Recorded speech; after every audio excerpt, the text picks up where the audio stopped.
What's up, everybody? It's Robert, and I'm coming from the Dream Hotel here in Hollywood. I ran out of time this morning making this video, so here we go again.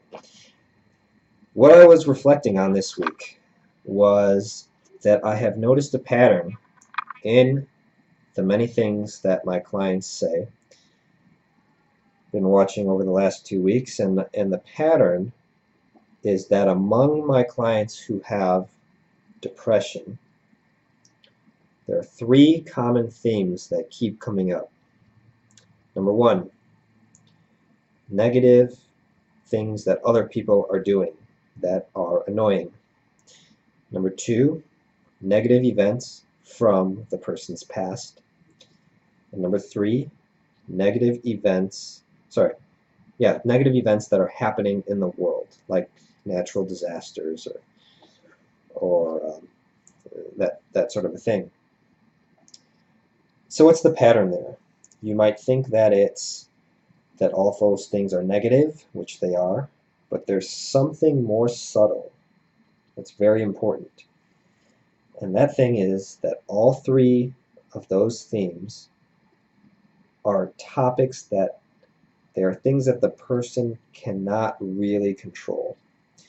You have very little control over the things other people do, very little control over world events, and very little control over the past. So it reminded me of this model of the sphere of influence, right? Where everything inside the circle is things that you can control, everything outside is things that you can't control. And it's really important to come back to this over and over. There's a really interesting study done where participants were divided into two groups. One group read a passage on free will, this idea that you make your own decisions, and the other group read a passage on determinism, this idea that your biology and your environment kind of causes you to behave the way you do, sort of like how you would view most animals. Then all the participants were asked to take a math test. But here's the key part. They had to score their own math test, and they were told that for every correct answer, they would earn $1. So what happened? There was a difference between the groups. The group that read about free will, they actually scored their tests pretty accurately. On the other hand, the group that read about determinism, they were more likely to cheat and award themselves more points and in turn more dollars than they actually earned. So people want to debate this question a lot. Do we have free will? Do we have determinism? What's the situation? Are people really free to make their decisions?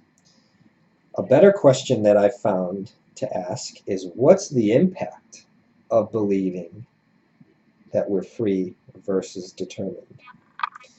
This study suggests that when people believe that they're free, they act more ethically. I would venture to also say that when people believe in free will, they probably act more productively too. If you Google YouTube or you search YouTube for motivational videos, you'll find that a lot of them, the way they work is they spark or they ignite that part in you that believes you are free. Martin Seligman did a lot of research on this too, with learned helplessness and this belief that nothing you can do will produce an effect. So all this evidence is coming together, and I'm starting to think that a belief in your own freedom is sort of like a vitamin. Like you would take your daily vitamin C, you need to have your daily dose of free will, free agency, motivation. And I think if you do this, then your life is going to really blossom the way that a plant would grow. And that's why existence first.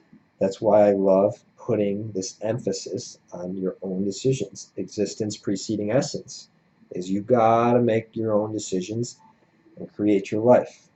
All right, so the point I'll leave you with is is we don't need to debate free will or determinism. We need to ask ourselves, what's the impact of believing in one over the other? And if free will, the belief in your own freedom, helps you, if it's like a vitamin, then we need to revisit this on a daily basis.